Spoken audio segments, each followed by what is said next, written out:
Well, it is that time of the week when we get up close and personal with another one of our furry friends at Wildlife World Zoo and Aquarium. And Christy Morcom is here to introduce us. You guys are calling him a big hairy armadillo, but he's not as big as I thought, and he's not as hairy as I thought. Well, his name is Tank. He is a big hairy armadillo, and they're the largest hairy armadillo species. There's 3 different types of hairy armadillo, and this particular species is the largest. He'll get a little bit bigger, full grown. They're anywhere from about 5 to 6 pounds. It almost looks like the hair was an afterthought, because it's, you know, there's not a whole lot of it, but I guess it's enough for him. Right, and he does have a little bit of hair on his belly as well. Can you show us his belly? Sometimes he does like to flip over. He actually sleeps on his back. Does he really? He does. He'll sleep on his back with his feet straight in the air.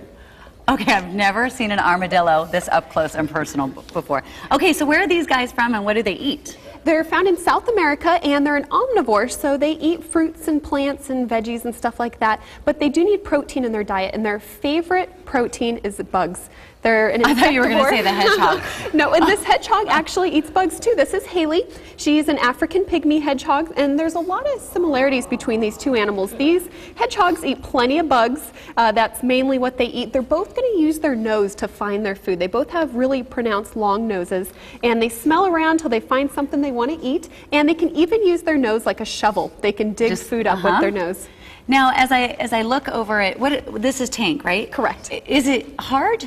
It is hard. Because I would think that it's almost like a turtle shell. Right, it's hard bony plates. That's what he's going to use for protection. He does have fleshy skin in between the plates, which is going to let him move around. Now, unlike other armadillos, he doesn't actually curl up into a ball to protect himself. What he's going to do, he's going to flatten out and pull in his arms and his legs. Okay, wait, flatten out on his belly, and he just goes like this. He does, and that's going to make it difficult for an animal to pick him up because he's pretty heavy. They can't get a good grip on him, and his belly's really soft. So by doing that, he's protecting the softest part on his body. Now, is it possible to see his claws? Because you said that's what he uses to forage for food. Okay. And, yep, they have very powerful claws. They'll use those claws to dig and forage for food, as well as to go underground. Both these animals go underground during the day where it's nice and cool and they're safe from predators.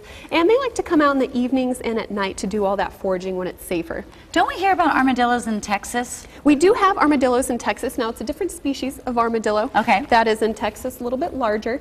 And these guys, they're not endangered, they're least concern, and that's because they're the most common armadillo in South America, and their numbers are even growing, which is unusual. You never hear that with animals anymore, with habitat. Right. Habitat loss and different things like that. But yeah, they are growing in population due to their amazing ability to adapt. You know so much. Thank you. That's why they call you the education specialist. Now, if I went to touch this guy in your hand, what would happen?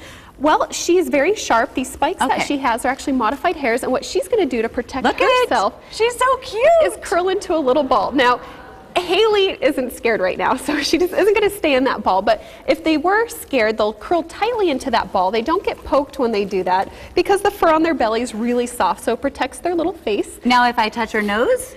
She likes her nose touched. Most of the time. And she just sort of hissed at me. She does make a little hissing sound when she's unsure about something. Hi. All right, I just want to touch the armadillo real quick so I can see that I did. And he's very friendly.